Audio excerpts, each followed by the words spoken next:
Kevin, you've been acquitted in 2 criminal courts and one here in the UK, one in the States, and in a civil lawsuit where your accuser actually had to pay you damages. Now Channel 4 has broadcast this 2-part documentary, Spacey Unmasked, with 10 more guys making yet more accusations of unwanted sexual behavior against you. What was your reaction to that documentary? Well, we only heard about that documentary very briefly before they decided to air it. And we had assumed, or I had thought, that after we had had the outcomes that we had in both the Anthony Rapp civil suit in New York City and the criminal trial, of which I was found not guilty of all the accusations, that they probably wouldn't pursue it. But they decided to go out and find other people to talk. And I know a lot of my friends, and I mean my genuine friends, told me that they had been contacted. And when they asked questions like, who are you talking to? And they were told, well, we can't tell you. And, one of my friends said, I told the producer that, well, you couldn't be talking to any of his friends because we have incredible things to say about Kevin, what he's meant to our life, how much he's helped us, how he's been there for us. And you don't want to talk to us. And no, I'll be very interested in talking to you. And then, okay, well, when the trial is over and he's found not guilty, then let's have another discussion. And, I'd be happy to sit down and talk to you about Kevin. I've known him for 25 years or 30 years or whoever the person may have been. I talked to a lot of people who had this experience. And then the trial happened and the outcome happened and they called the producer and they never heard back from them. So I think it was clearly they must have thought in 2022 when they announced that they were going to do this documentary that I was going to lose the rap case. And by the time the documentary came out, I'd be in jail and they would be really ahead of the curve. And here we are. But, a funny thing happened on the way to the forum. And I think that perhaps because they had already at that point spent money, and I don't know how much money, but I hope that that's revealed so that the public understands what money was used to make this documentary. I think they just decided that they wanted to go ahead with it. And under the guise of having a conversation about inappropriate behavior, they kind of had they had an agenda, it seemed to me quite clear. They only gave you 7 days to respond. Is that correct, to this huge wealth of material?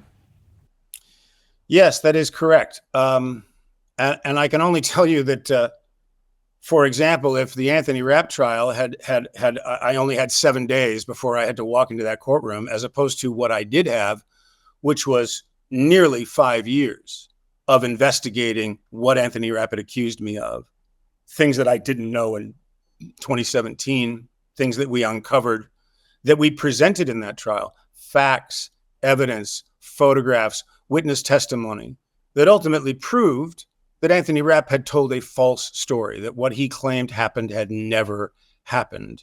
I would have never had the opportunity to find evidence of that. And even since the documentary is aired, we've found evidence that has, at the very least, calls into question some of these allegations. And, as time goes on and we continue to find what we can find, we will continue to put that out there so that at least the public might get the whole story rather than a one-sided one.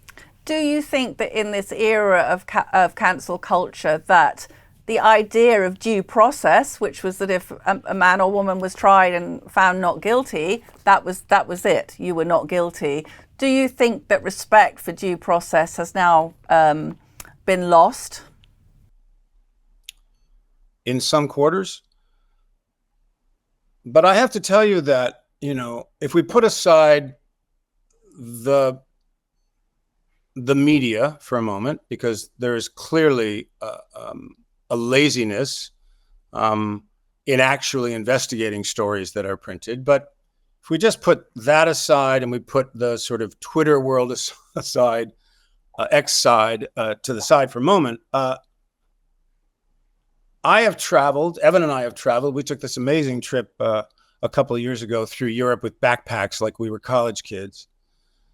And we went to 12 different countries around Europe. I've spent a lot of time in England and the United Kingdom since a couple of years now, since 2019. I came back for the first time. I've been all over the United States. And we have been stopped sometimes 75 times a day. And people are so incredibly kind and generous. And if there's a theme at all to what they talk to me about, it's when are you going back to work? And I can tell you that I know that there are people on the internet who don't like me and never met me, but have very, very passionate views about me. But I've never met one of them in real life. And what that tells me is that there is a very, very large, quieter majority. The haters, the minority, are very loud, but I don't believe they are the majority. So let's look at some of the specific accusations. So in this Channel 4 documentary, there is one young actor who appeared in an Old Vic production when you had obviously gone in and revivified the Old Vic. This guy was in The Sweet Bird of Youth in 2013. He claimed that you groped him in public at an after party held at the Savoy. He says he put his left hand down by my bum and he stuck his middle finger as far up me as possible. This is a guy called Rory. He says, I just totally froze. He pulled me in closer and in my ear he whispered, don't worry about it. What would you say about that? Is that true? It's not true. So what is the motive of someone like that speaking and saying that that happened? What's going on there? I don't know. People have different motives for different things they do, but I would say this, if I can revert back to the Anthony Rapp story. When Anthony Rapp told his story, there were a number of people who came forward to tell another story, a different story, because they felt so strongly that Anthony Rapp was telling the truth. This story must be true. Well, it isn't true, and it wasn't true. And there were other stories that followed that also weren't true, or there were parts of them that were true, or they had been exaggerated, or not happened at all.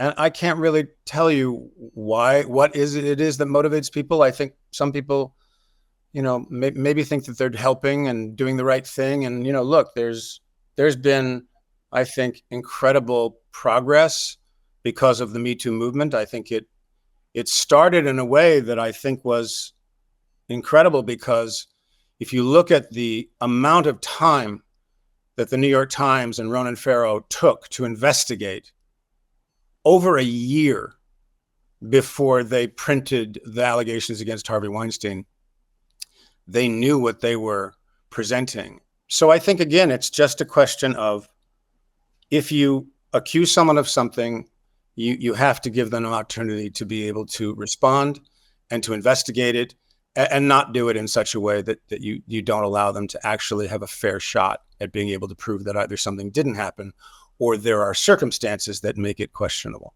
But you're not denying that there was never any truth to unsolicited body contact, flirting that went too far. You're not saying you never behaved like that, are you? I am not saying that. I am absolutely accepting that at times I behaved poorly. And if anyone wonders, why I would have done that, yes, you're right. I was involved in horseplay, and I was involved in interactions on set that were just fun, and I made a lot of jokes and, sexual innuendos, and it was sort of more common in those circumstances than it is now. And, I might have been having fun because everyone was laughing, and that's what I wanted to have people do. But to have learned later in conversations I had with others and people that I worked with, that actually they felt I was belittling them or making fun of them, which was horrible to hear, because I never, ever wanted to do that intentionally. And those conversations have been really important, because I've then been able to have those conversations with my therapist and try to get to the root of why did I do that, and to make sure that in work environments in the future. I never, ever put myself in a situation where I ever hurt anybody or my conduct is questionable. The workspace is really, it's a sacred space, and it's upsetting that sometimes I behaved in ways that I will never behave again. So Dorothy Byrne, who's one of the producers of this documentary, said that she hoped it would be a Me Too moment for men. What do you say to that? I think that I watched an interview that she did on Channel 4, and it seemed to me that this is a person who has decided that she's judge, jury, prosecutor, condemner. She actually talked about these things as if they'd actually happened, when we know that they didn't, and we know that we're going to present evidence that some of these individuals pursued me for years after they claimed that I had done some terrible thing. Yeah, I was going to say that something that leapt out of the documentary at me was you have a couple of the accusers who said he upset me so much, he humiliated me, and then they said, and 6 months later when I got in contact with him about my screenplay. So there seems to be this contradiction, to say the least. On the one hand, you're literally, quote, a cold-eyed monster, but nevertheless a cold-eyed monster they're prepared to have a date with again. Is that correct? Well, there's one case where someone accused me of something in 1998 and said they never spoke to me again, and I was a terrible person. And I have emails of this person in 2011 saying how great it was to have seen me when I was in LA last. It's December of 2011, and wondering whether I might put him up for a role in Captain Phillips, a film that I was producing. I mean, okay, does anyone see the logic in that?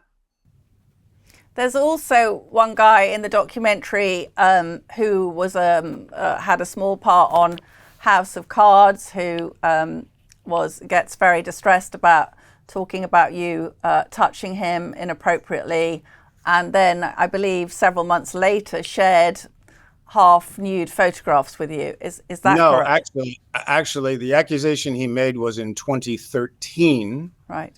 And the photographs that he sent me, which were provocative, was in 2016 after he had left the show. Okay. So you would have thought you were on pretty okay terms with him, would you? Absolutely. We were very friendly to each other. And at no time did he ever say that any of our horseplay had upset him in any way, shape, or form. Kevin, I'm interested in the power dynamic at play in these accusations, because as a Hollywood star, double Oscar winner, how aware were you that you exerted, a powerful hold and a fascination for these guys? Some of them call themselves, I was just a nobody. And was there no part of you that ever chose to exploit that power? I'm a kid from South Orange, New Jersey, who was raised in Southern California in very, very more than modest surroundings. In fact, my father was unemployed so often that by the time I think I was 10, we'd moved about 8 times. I came from nothing, and I have not spent my life looking at myself the way other people see me. I look at myself as unbelievably fortunate and incredibly lucky to have had people believe in me when I started out, and to have been given the opportunities that I've had. And, there's power dynamics in every relationship. But in the way that I conducted myself, I would think that if I had been promising people, well, if you come into my trailer, I'm going to, give you a part in a show, or I'll give you an audition, I never in any way used the position I was in as a quid pro quo. Doesn't mean I didn't believe in people. Doesn't mean I didn't support people. Doesn't mean I didn't recommend people to a director who I believed in. But there was no price to pay. There was no quid pro quo. Absolutely not. Now, it appears when I hear about what some of the accusers are saying, that in their own minds, they thought because I'd had a 15-minute conversation with them or got stoned with them or had a drink with them, that I was now going to be their mentor, which is not what was occurring. And I also think mentorship is something that's very serious. I've been very fortunate to have some mentors in my life, and I've certainly mentored people myself, but not every person I meet, just because I'm asking them questions and because I happen to be an actor and a famous one, means that I'm making a promise that I'm going to be their way into the industry and they're going to have a career just because I paid attention to them. It's just not what was happening. Are you honestly saying that there is no point in which you get the fame you had and where you don't flex that power in some way? Yeah, but in the tiniest ways. It's like, oh, you can get a good table at a restaurant and you can get, a nice airline seat. And, people treat you very well. And I'm not an idiot. I know when I walk into a room, people see me and it may well change the way they react to me. But I've not spent my life trying to take advantage of people because of the position I've been in. I've been incredibly fortunate, and I've tried to be able to spread that and put a spotlight on other people and help them in their lives. In your interview with Dan Wootton, you said, "I take full responsibility for my past behavior and my actions." What behavior and actions were you referring to? I'm behaving poorly, doing inappropriate things. I completely understand and accept that. And if anyone thinks that I haven't been focused on growing and becoming a better person as a result of what I've been through and what I've learned in the last 7 years, if anybody thinks that I don't sorely regret the mistakes that I've made or the choices that I've made or that I hurt anyone along the way, then you just aren't aware of the personal work that I've been doing for the last 7 years. And anyone who thinks that I'm going to give up on acting has got me wrong on all counts. Yeah, so I'm interested in comparisons, really. So in 2020, a high court ruled that Johnny Depp had subjected his wife to domestic abuse on 12 separate occasions. Yet Johnny Depp appears to be not cancelled and not hounded in the way that Kevin Spacey, who was found not guilty, is cancelled and still unable to work. Kevin, are there any double standards at play here? And do you think there is any element of homophobia because you were involved with guys, not women?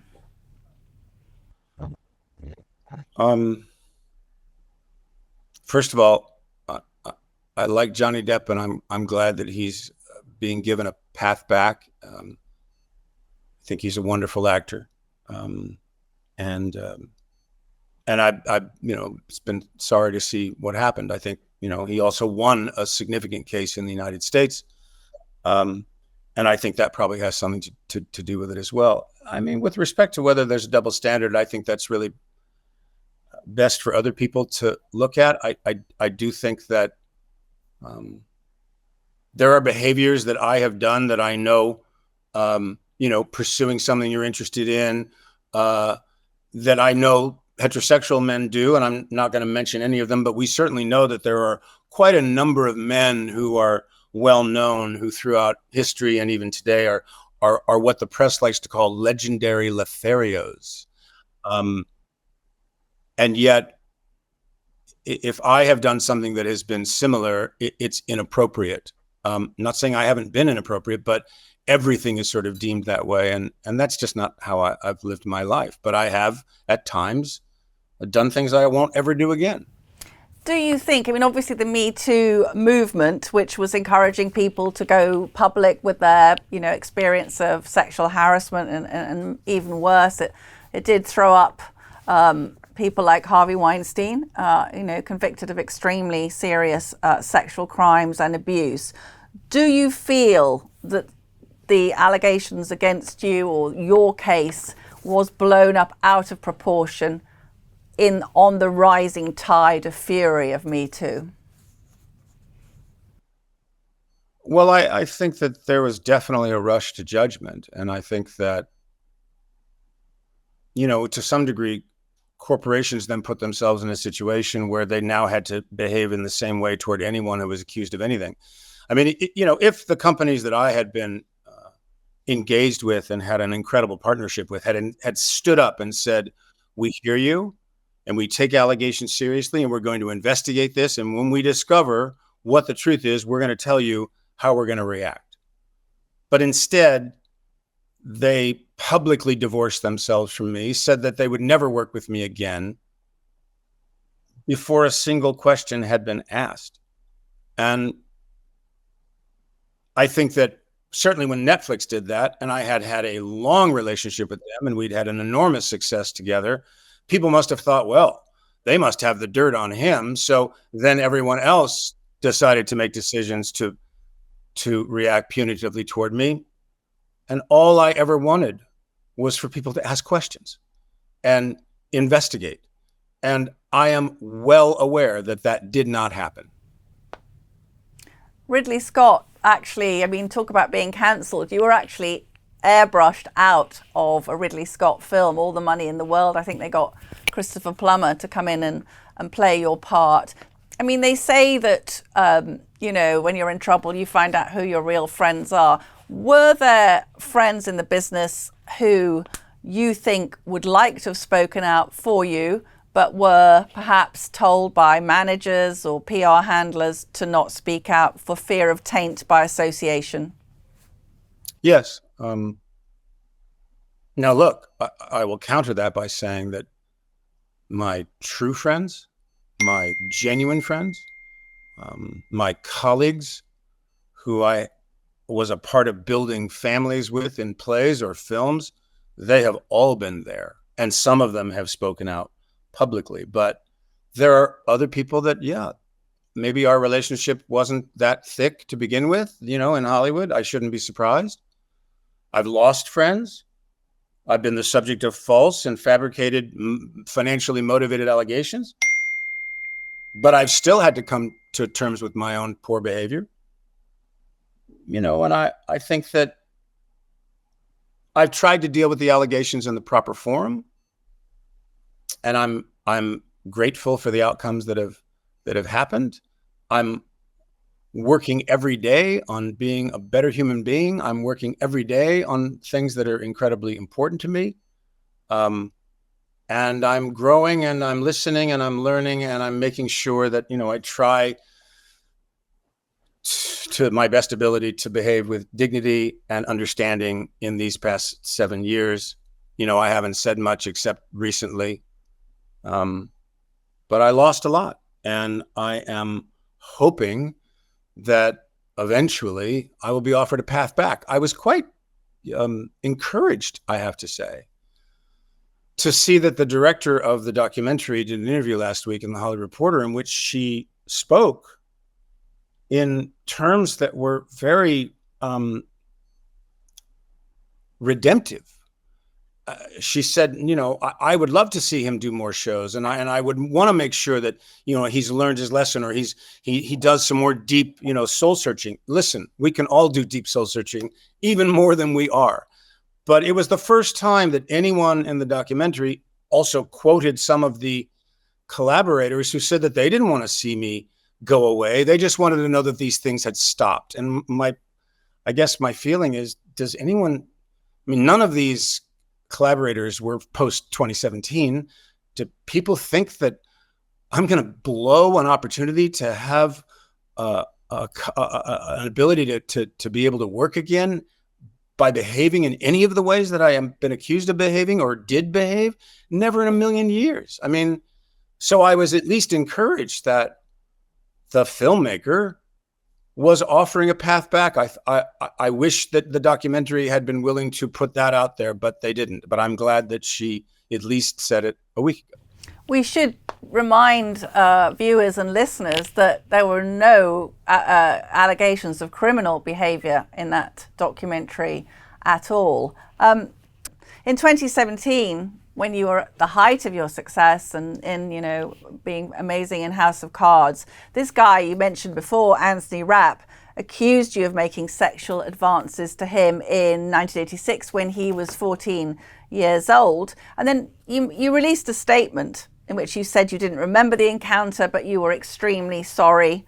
if it had taken place. And you also chose that statement to disclose that you were living as a gay man. Can you tell us, why did you apologize, and do you regret now coming out in that same statement? Well, there's no question that the two statements should have been separated. In my mind, in my heart, I knew that I hadn't done what he accused me of doing.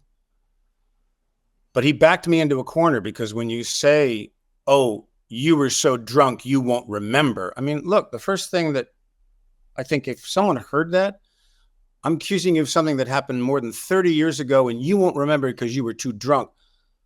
The first thing I did was not say, this person's lying. The first thing I did was go, what? What? Like, I had to look at myself and say, is it possible that?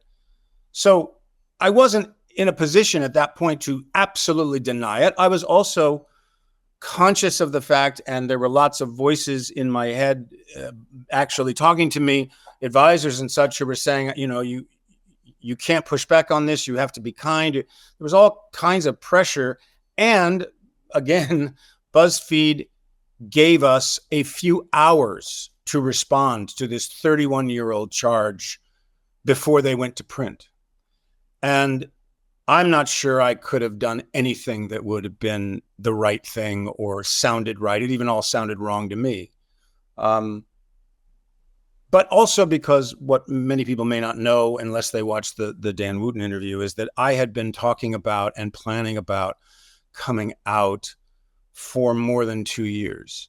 And so in my own mind, I had made the decision to come out. It's not that Anthony Rapp made me come out. It's that I was like, I was going to do this anyway. So let's just try to do something positive, because so many people in the gay community have been asking me to come out. And I felt like I just didn't see, I knew I wasn't guilty. So I didn't connect the two things. And now I understand now why it was seen the way it was seen. You did deny being gay. I think there was a Playboy interview where you said you were definitely not gay. You told another interviewer that you had a girlfriend.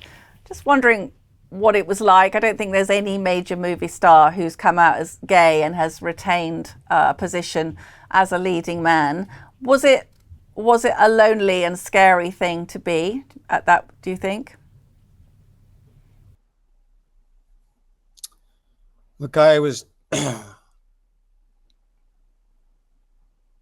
used to say, I said it all the time, I said it in the press, the actors that I admired, the actors that I grew up wanting to be like, the movie stars, Katharine Hepburn and Spencer Tracy and all these amazing people, I didn't know anything about their lives. I just believed who they were.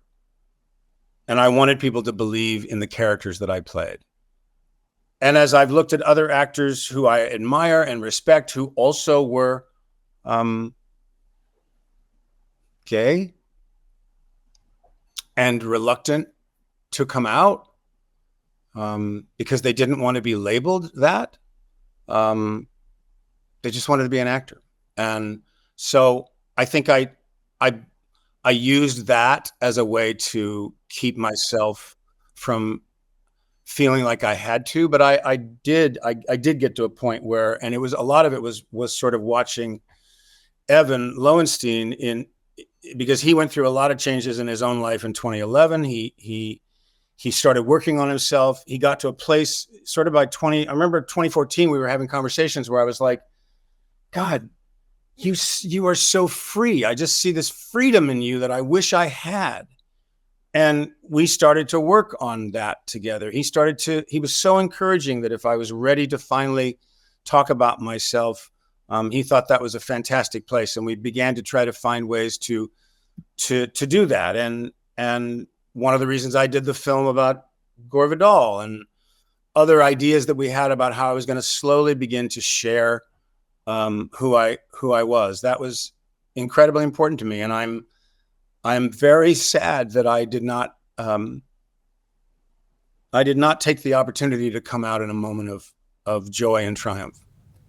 The Gore Vidal film, which Netflix still hangs on to without either releasing it or being prepared to sell it to anyone else. Obviously, Gore Vidal was gay and did have a number of young male lovers. Are you disappointed that they won't release it in some form? And do you think it's because of the content that they may feel compromised by that? Well, they certainly knew the content when they joined us and decided they wanted to produce the movie and believed in it and understood all the reasons we wanted to do it. I think they don't want people to see the film because people are going to ask questions about why did you run away from it? The movie is an excellent film, and the filmmaker and the crew and the other actors deserve to have their work seen. And I don't know why they don't consider, they don't want to show it. They say they don't want to be in business with me, even though they show lots of my other films. Then give it to a company that does want to release it. Give it back to the producers who believe in it. Andy Patterson, who was the producer on that film, when Netflix called him in 2017 and said, we don't want the movie, Andy said, I have a deal with you to deliver a film. What you do with it after that is your business, but I'm going to finish the movie. And he finished the film. And I'm enormously proud of it. And I hope someday it does get seen. Yeah, I'd really like to see you playing Gore Vidal. In the documentary, your brother Randy, I know you haven't seen him for a long time, he paints a picture of your father really as a frightening figure, brutal, abusive, a Nazi sympathizer. Was there an element of shame, Kevin, in your reluctance to come out? I mean, given your upbringing, it would not have been approved of, would it?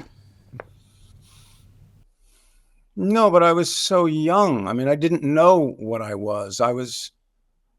All I know is that there were times when my father would say things that were very homophobic and very upsetting. And I was certainly afraid of that. And I think that there were other things in my family that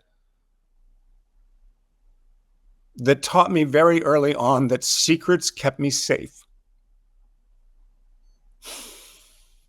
And so that was automatic for me. It was just everything was to. Now I realize it didn't keep me safe. And I'm so much happier. Were you close with your mom? Yes, I was. Mm. And in fact,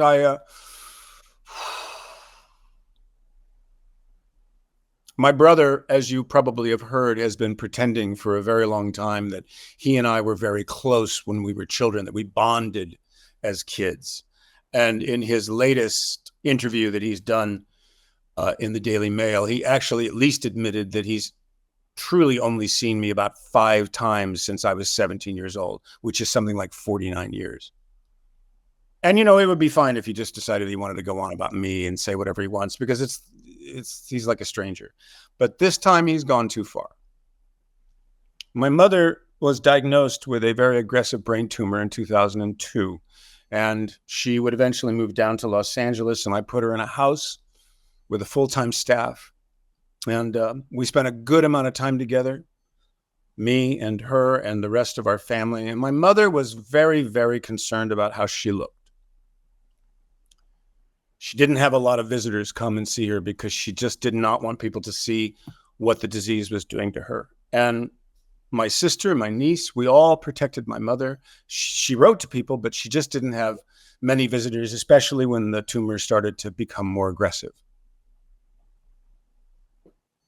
But now my brother, and I'm assuming he got paid for this because he always gets paid for telling nasty stories about me, has sold private photographs of my mother that were taken in this home she was spending her last days in order to try to bolster his comments about me. His selfish need for money and attention has made him do something that would have mortified my mother. He shockingly sold these photos. And to expose our mother in this way is beyond anything he has ever done. And I also remember, as I talked to my sister the other day, that when he came back for her funeral, he started taking pictures of her in the funeral home. And we both said, stop doing that. What are you doing that for? And he promised my mother and he promised us that those photos were just for him. And so he's despicable. Yeah, I've seen one of the photos. It's very, very sad and really cruel. I'm so sorry. I'm so sorry. I'm so sorry. I'm just wondering, after all the sort of public shaming, how you would approach personal relationships now. Do you feel that you would want to flirt with someone if you're sexually attracted to someone? Are you, do you have a big kind of no sign going up in front of your head? I mean, is any potential relationship going to be compromised by the fear of what's happened and that someone could, quote it out of context or whatever?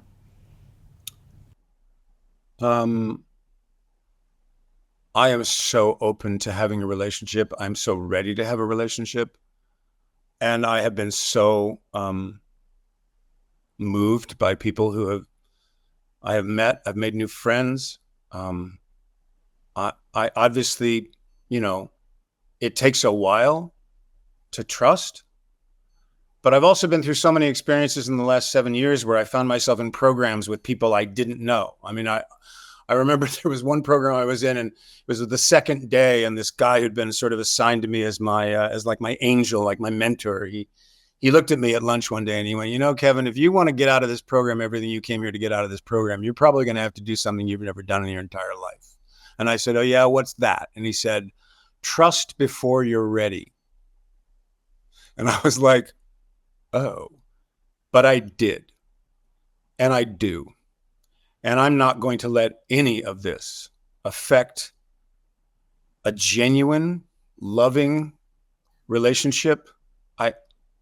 I feel so fortunate because I'm in a different place, and I want to be able to take everything that has happened, all that I've learned, everything I've discovered, and everything I have yet to discover, from therapy, from people in my life, from friends, from going into myself, and I want to pour it all into my work, but I also want to make sure that I live a more authentic and open life than I ever have before. And that is what I'm determined to do.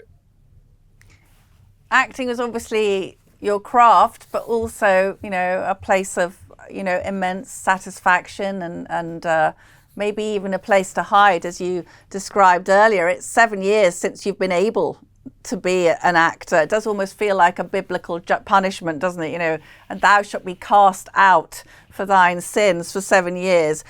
Can I ask you how you're... Well, I'd have to disagree with you. First of all, I've done at least 5 or 6 movies. Okay. Since 2017. People have stepped up and been incredibly kind to support me and said they wanted me to join their films. So I have at least had the experience of being able to come onto sets and meet people and interact with crews and be supportive. And that environment has been really, really valuable and really helpful. And I've also been doing a tremendous amount of work on my own creatively to keep myself from becoming rusty. Because, we need to exercise those muscles. So I haven't been remiss in spending a lot of time preparing to get back to work on a more full-time basis.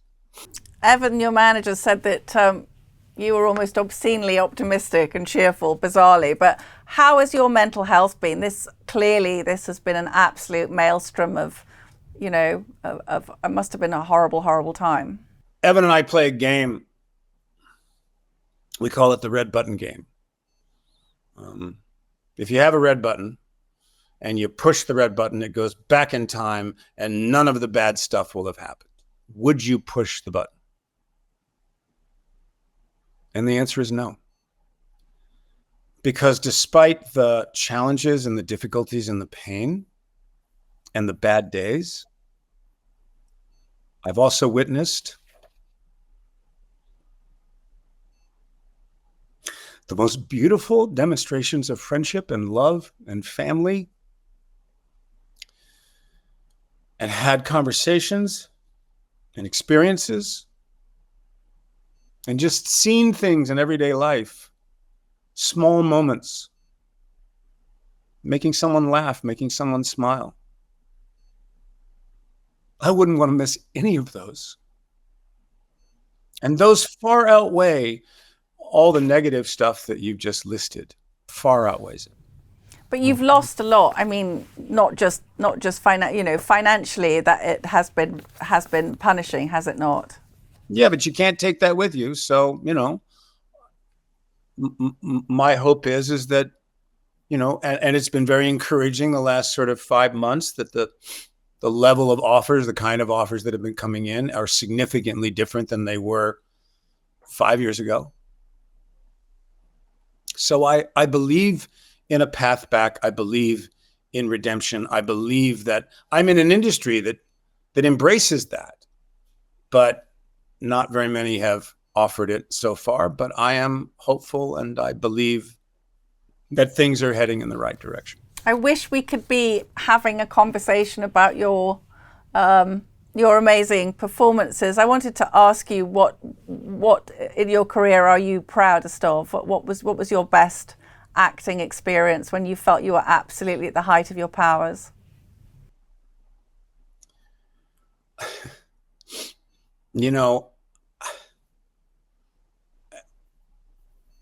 There are obviously films that did very well and films that won awards and all that sort of thing. But actually, when I think about the work that I've done and I think about the experience that I've had, I generally go back to the theater. I go back to being a 20-year-old, kid who was just starting out in New York, had left the Juilliard School, and I got a part in Shakespeare in the Park under Joe Papp, and it was the most thrilling thing in the world to be being paid $125 a week to do Shakespeare in Central Park. Or Mike Nichols, who cast me as an understudy in Hurly Burly and then put me in my first film, and working with Howard Davies, who'd wanted to put me in Les Liaisons Dangereuses in New York, and then the Schuberts wouldn't allow him to cast this unknown actor, and Kelly McGillis and Glenn Close, who was about to have a movie that was huge after that. Those kind of moments, those kind of relationships, those kind of experiences are the ones that I look back on with such gratitude. Those are the moments that I live for. Do you ever think this will never be over?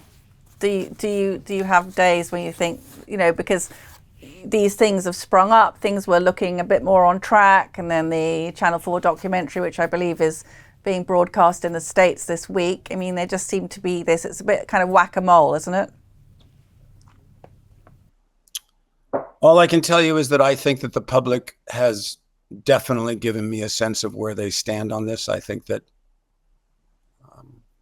the public wants me to get back to work, and I think that it will eventually be something behind me. But the lessons along the way are not ones that I want to ignore, and that's incredibly important. A friend who's been sort of cancelled also through her work, and I said I was going to be talking to you, and she said, can you ask Kevin what advice you would give to people who've been cancelled, hounded or broken? How do you find the optimism to go forward? Well, I'm very fortunate that I have Evan Lowenstein in my life, and I hope people find an Evan Lowenstein in their lives. I have an incredible family I'm closer to than I ever have been. I have friends that I'm closer to than I ever have been, and I'm closer to myself than I ever have been. And so it's not just one thing, it's a lot of things. But it's engaging, and it's also making sure that you ask questions, that you make sure you share how you're feeling and not isolate. And that you're mindful of how what you do affects other people. Evan and I do this thing maybe twice a week. We just call it a check-in. And I really suggest it for people because it starts with questions. So questions might be, here's what I think I did this week that I could have done better. Here's the things I did this week that I think I did right. Here's the things I think you did this week that I think you could have done better or that you did right. And those kind of check-ins lead to conversations that are incredible. And sometimes it can last 20 minutes and sometimes it can last 2 hours. But I've now taken those check-ins and I now have it with my sister. I have it with my niece. I have it with other friends. And this incredible opportunity to be able to share, to listen, to be comforting to someone who might be going through something. Those are incredibly important things to do all the time so that you stay in touch with what's going on with you rather than feeling buried by things that are coming from the outside. Going inside is not something I did a lot in my life, even though I'm an actor. I'm going inside myself. But actually, I was going inside other characters. But for the first time, these 7 years has allowed me to find a path, and every day is an opportunity. Do you have no bitterness about the people who threw you under the bus, cast you aside when there was even initially, as you said, your life fell apart in about 4 days, didn't it? Was that not somewhat shocking to you? Well, at that moment, I was not in any kind of place where I needed to go and take care of myself, because I was at the lowest point I'd ever been in my life. So I can't really answer that question logically. I can only tell you that while there are some individuals who made decisions that I didn't understand, I want to come out the other side of all this